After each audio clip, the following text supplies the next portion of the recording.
Hi friends, ಹೇಗಿದ್ದೀರಾ?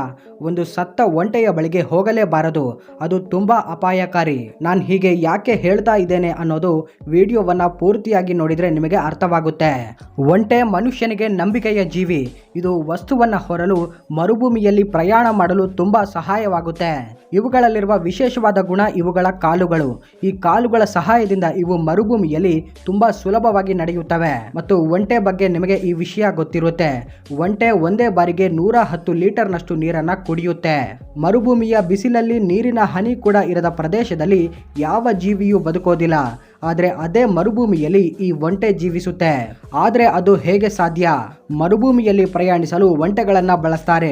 ಒಂಟೆಗಳನ್ನು ಮರುಭೂಮಿಯ ಹಡಗು ಅಂತ ಕರೀತಾರೆ. ಮರುಭೂಮಿಯಲ್ಲಿ ಜೀವಿಸಲು ಇರಬೇಕಾದ ಎಲ್ಲ ಗುಣಗಳು ಈ ಒಂಟೆಯಲ್ಲಿರುತ್ತವೆ. ಈ ಗುಣಗಳು ಪ್ರಪಂಚದಲ್ಲಿನ ಯಾವ ಪ್ರಾಣಿಯಲ್ಲೂ ಇರೋದಿಲ್ಲ. ಒಂಟೆ ನೀರಿಲ್ಲದೆ ಕೆಲ ದಿನಗಳವರೆಗೂ ಬದುಕಬಲ್ಲದು. ಆಹಾರವಿಲ್ಲದೆ ಕೆಲಸ ಮಾಡಬಲ್ಲದು. ಫ್ರೆಂಡ್ಸ್, ನೀವಿದನ್ನ ನೋಡೇ ಇರ್ತೀರಾ. ಒಂಟೆಯ ಬೆನ್ನು ಸ್ವಲ್ಪ ಉಬ್ಬಿಕೊಂಡಂತೆ ಎತ್ತರವಾಗಿರುತ್ತೆ. ಅನೇಕ ಜನರು ಈ ಭಾಗದಲ್ಲಿಯೇ ಒಂಟೆ ನೀರನ್ನ ಸ್ಟೋರ್ ಮಾಡಿಕೊಳ್ಳುತ್ತೆ ಅಂತ ಅಂದುಕೊಳ್ತಾರೆ. ಆದ್ರೆ ಅದು ತಪ್ಪು. ಒಂಟೆಯ ಈ ಭಾಗ ಕೊಬ್ಬಿನಿಂದ ತುಂಬಿಕೊಂಡಿರುತ್ತೆ. ಮರುಭೂಮಿಯಲ್ಲಿ ಒಂಟೆಗೆ ಆಹಾರ ನೀರು ಸಿಗದೇ ಇರುವ ಸಮಯದಲ್ಲಿ ಈ ಕೊಬ್ಬಿನಾಂಶ ಆಟೋಮೆಟಿಕ್ ಆಗಿ ಒಂಟೆಗೆ ಎನರ್ಜಿ ಕೊಡಲು ಉಪಯೋಗವಾಗುತ್ತೆ. ಫ್ಯಾಟ್ ಕರಗಿ ಎನರ್ಜಿಯಾಗಿ ಬದಲಾಗುತ್ತೆ. ಇದು ಒಂಟೆ ಕೆಲಸ ಮಾಡಲು ಅನುಕೂಲವಾಗುತ್ತೆ. ಇದೇ ಕಾರಣದಿಂದ ಒಂಟೆ ಸುಡು ಬಿಸಿಲಲ್ಲೂ ಕೂಡ ಆಹಾರ ನೀರು ಇಲ್ಲದೆ ಕೆಲಸ ಮಾಡುತ್ತೆ. ಇದೇ ಒಂಟೆಗಿರುವ ವಿಶೇಷತೆ. ಆದ್ರೆ ಇದೇ ವಿಶೇಷತೆ ಒಂಟೆ ಸತ್ತ ನಂತರ ಬಾಂಬ್ನಂತೆ ಬದಲಾಗುತ್ತೆ. ವಿಡಿಯೋದ ಪ್ರಾರಂಭದಲ್ಲಿ ಹೇಳಿಕೊಂಡಂತೆ ಒಂಟೆ ಸತ್ತಾಗ ಅದರ ಹತ್ತಿರ ಹೋಗಬಾರದು. ಒಂಟೆ ಸತ್ತು ಹೋದ್ರೆ ಅದರ ದೇಹ ಕೆಲ ದಿನಗಳವರೆಗೂ ಹಾಗೆಯೇ ಬಿದ್ದಿರುತ್ತೆ. ಆಗ ಅದರ ದೇಹದಲ್ಲಿ ತುಂಬಾ ಬದಲಾವಣೆಗಳಾಗ್ತವೆ. ನಮ್ಗೆಲ್ರಿಗೂ ಗೊತ್ತು, ಯಾವುದೇ ಒಂದು ಜೀವಿ ಸತ್ತು ಹೋದ್ರೆ ಅದರ ಮೇಲೆ ಮೈಕ್ರೋ ಆರ್ಗನಿಸಮ್ ಸೇರ್ತವೆ. ಅವು ನಿಧಾನವಾಗಿ ಆ ದೇಹವನ್ನ ಡಿಕಂಪೋಸ್ ಆಗುವಂತೆ ಮಾಡ್ತವೆ.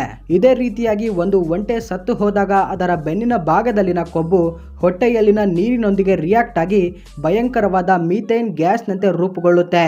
ಈ ಸಮಯದಲ್ಲಿ ಕರುಳುಗಳಲ್ಲಿರುವ ಬ್ಯಾಕ್ಟೀರಿಯಾಸ್ ಮತ್ತು ಮೈಕ್ರೋ ಆರ್ಗನಿಸಮ್ಸ್ ಆಕ್ಟಿವ್ ಆಗ್ತವೆ.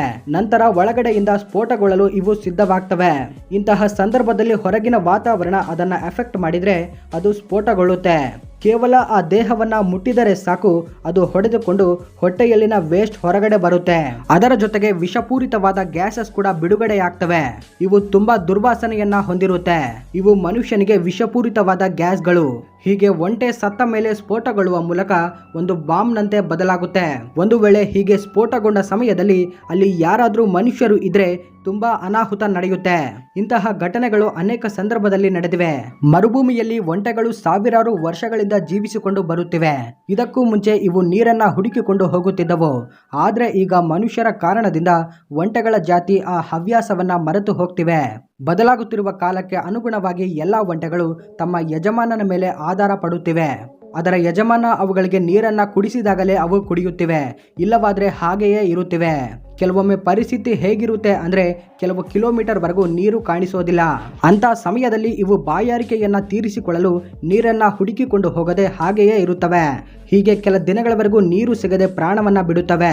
ಇನ್ನು ಕೆಲ ಒಂಟೆಗಳು ನೀರಿಗಾಗಿ ಸ್ವಲ್ಪ ಸುತ್ತಾಡಿ ಆ ಬಿಸಿಲಿಗೆ ಸುಸ್ತಾಗಿ ಕೊನೆ ಉಸಿರನ್ನ ಬಿಡುತ್ತವೆ. ಈಗ ಒಂಟೆಗಳಿಗೆ ಸಂಬಂಧಿಸಿದ ಕೆಲ ಫ್ಯಾಕ್ಟ್ಸ್ ಹೇಳ್ತೇನೆ. ಇವುಗಳಲ್ಲಿ ಕೆಲ ವಿಷಯಗಳನ್ನ ನೀವು ಎಂದೂ ಕೇಳಿರಲ್ಲ. ಒಂಟೆಗಳ ಪ್ರವರ್ತನೆಯಲ್ಲಿ ಒಂದು ಹವ್ಯಾಸ ಮನುಷ್ಯರಂತೆ ಇರುತ್ತೆ. ಅದೇನೆಂದ್ರೆ ಅವು ಕೂಡ ಮನುಷ್ಯರಂತೆ ಸೀನುತ್ತವೆ. ಹೌದು, ನೀವು ಕೇಳಿದ್ದು ನಿಜ. ಒಂಟೆಗಳು ಸೀನುತ್ತವೆ. ಕೆಲವೊಮ್ಮೆ ಇವು ಮನುಷ್ಯರ ಮೇಲೆ ಕೂಡ ಸೀನುತ್ತವೆ. ಕೇಳಿರ್ತೀರಾ, ಒಂಟೆಯ ಭುಜದಲ್ಲಿ ನೀರು ಇರುತ್ತೆ, ಅದನ್ನ ನಾವು ಕೂಡ ಕುಡಿಯಬಹುದು ಅಂತ ಹೇಳುವುದನ್ನ. ಆದ್ರೆ ಇದರ ಹಿಂದೆ ನೋವಿನ ನಿಜ ಅಡಗಿದೆ. ಅದೇನೆಂದ್ರೆ ಮರುಭೂಮಿಯಲ್ಲಿ ಕೆಲವೊಮ್ಮೆ ನೀರು ಸಿಗದೆ ಇದ್ದಾಗ ಕೆಲವು ಮನುಷ್ಯರು ಒಂಟೆಗಳನ್ನ ಕೊಲ್ಲುತ್ತಾರೆ. ಅವುಗಳ ಭುಜದಿಂದ ನೀರನ್ನ ತೆಗೆಯಲು ಪ್ರಯತ್ನಿಸ್ತಾರೆ. ಆದ್ರೆ ಅವರಿಗೆ ನೀರು ಸಿಗೋದಿಲ್ಲ. ಒಂಟೆ ಮಾತ್ರ ಸತ್ತು ಹೋಗಿರುತ್ತೆ. ಫ್ರೆಂಡ್ಸ್, ಒಂಟೆಯ ದವಡೆಗಳು ಎಷ್ಟು ದಪ್ಪವಾಗಿರ್ತವೆ ಅಂದ್ರೆ ಮರುಭೂಮಿಯಲ್ಲಿರುವ ಮುಳ್ಳಿನ ಗಿಡಮರಗಳನ್ನ ಕೂಡ ಇವು ಸುಲಭವಾಗಿ ತಿನ್ನಬಲ್ಲವು. ಅವುಗಳಿಗೆ ಯಾವುದೇ ಗಾಯ ಆಗೋದಿಲ್ಲ. ಮತ್ತು ಪ್ರಪಂಚದಲ್ಲಿನ ಯಾವ ಪ್ರಾಣಿಯೂ ಕೂಡ ಪಾಪಾಸು ಕಳ್ಳಿ ಗಿಡವನ್ನ ತಿನ್ನೋದಿಲ್ಲ. ಆದರೆ ಒಂಟೆಗಳು ಈ ಗಿಡವನ್ನು ಕೂಡ ತಿನ್ನಬಲ್ಲವು. ಆಗಿನ ಕಾಲದಲ್ಲಿ ಒಂಟೆಗಳನ್ನ ಯುದ್ಧಗಳಲ್ಲಿ ಕೂಡ ಬಳಸುತ್ತಿದ್ರು. ಆನ್ಷಿಯಂಟ್ ಗ್ರೀಕರು, ರೋಮನ್ನರು, ಪರ್ಷಿಯನ್ನರು ಯುದ್ಧ ಭೂಮಿಯಲ್ಲಿ ಒಂಟೆಗಳನ್ನ ತೆಗೆದುಕೊಂಡು ಹೋಗುತ್ತಿದ್ರು. ಫ್ರೆಂಡ್ಸ್, ಕಾಡು ಒಂಟೆಗಳಲ್ಲಿ ಒಂದು ಜಾತಿಗೆ ಸೇರಿದ ಒಂಟೆ ಇದೆ. ಇವುಗಳನ್ನ ವೈಲ್ಡ್ ಬ್ಯಾಟ್ರೀಸ್ ಅಂತ ಕರೀತಾರೆ. ಈ ಜಾತಿ ಒಂಟೆಗಳು ತುಂಬಾ ಸ್ಟ್ರಾಂಗ್ ಆಗಿರ್ತವೆ. ಈ ಕಾರಣದಿಂದ ಇವುಗಳನ್ನ ಯಾರು ಸಾಕೋದಿಲ್ಲ. ಆದ್ರೆ ದುರದೃಷ್ಟವಶಾತ್ ಈಗ ಇವುಗಳ ಸಂಖ್ಯೆ 100ಕ್ಕಿಂತ ಕಡಿಮೆ ಇದೆ. ಈ ಜಾತಿ ಒಂಟೆಗಳು ನಮಗೆ ಈಸ್ಟರ್ನ್ ಏಷ್ಯಾದಲ್ಲಿ ಕಾಣಿಸ್ತವೆ. ಅಬುಧಾಬಿ, ದುಬೈನಲ್ಲಿ ಒಂಟೆ ಹಾಲನ್ನ ಮಾರಾಟ ಮಾಡ್ತಾರೆ. ಈ ಹಾಲಿನಲ್ಲಿ ಹೆಚ್ಚಾಗಿ ವಿಟಮಿನ್ ಸಿ ಇರುತ್ತೆ. ಕೆಲ ದೇಶಗಳಲ್ಲಿ ಒಂಟೆ ಹಾಲಿನಿಂದ ಟಿಬಿ ರೋಗಕ್ಕೆ ಚಿಕಿತ್ಸೆಯನ್ನ ಕೊಡುತ್ತಿದ್ದಾರೆ. ಅದರಲ್ಲಿ ಕಜಕಿಸ್ತಾನ ಕೂಡ ಒಂದು ಒಂಟೆ 7 ಅಡಿಯವರೆಗೂ ಬೆಳೆಯುತ್ತೆ. ಇವುಗಳ ತೂಕ 1500 kg ವರೆಗೂ ಇರುತ್ತೆ. ಒಂದು ಒಂಟೆ 40ರಿಂದ 50 ವರ್ಷ ಬದುಕುತ್ತೆ.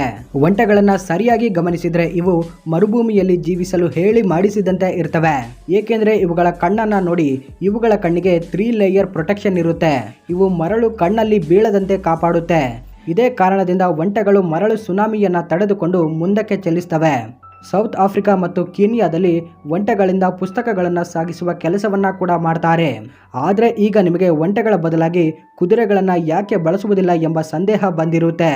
ಕುದುರೆಗಳ ಪಾದಗಳನ್ನು ಒಂಟೆಗಳ ಪಾದಗಳೊಂದಿಗೆ ಹೋಲಿಸಿದ್ರೆ ಅವು ತುಂಬಾ ಚಿಕ್ಕದಾಗಿರ್ತವೆ. ಒಂಟೆಗಳ ಪಾದಗಳಿಗೆ 2 ಬೆರಳುಗಳಿರ್ತವೆ.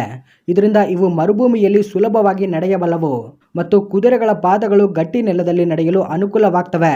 ಇನ್ನು ಒಂಟೆ ದೇಹದ ಮೇಲಿರುವ ಕೂದಲು ಕೂಡ ತುಂಬಾ ದಪ್ಪವಾಗಿರುತ್ತೆ. ಇವು ಸೂರ್ಯನ ಕಾಂತಿಯನ್ನ ಚರ್ಮಕ್ಕೆ ಬೀಳದಂತೆ ಕಾಪಾಡ್ತವೆ. ಇದಕ್ಕಾಗಿ ಅಷ್ಟು ಬಿಸಿಲಲ್ಲೂ ಕೂಡ ಅವುಗಳಿಗೆ ಏನೂ ಆಗೋದಿಲ್ಲ. ಒಂಟೆಗಳನ್ನ ನೋಡಿದ್ರೆ ಅವು ನಿಧಾನವಾಗಿ ನಡೆಯುತ್ತವೆ ಅಂತ ಅನ್ಸುತ್ತೆ, ಆದ್ರೆ ಅವು ಗಂಟೆಗೆ 64 ಕಿಲೋಮೀಟರ್ನಷ್ಟು ವೇಗವಾಗಿ ಓಡಬಲ್ಲವು. ಫ್ರೆಂಡ್ಸ್, ಇದಾಗಿತ್ತು ಒಂಟೆಗಳ ಬಗೆಗಿನ ಕೆಲವು ಮಾಹಿತಿ.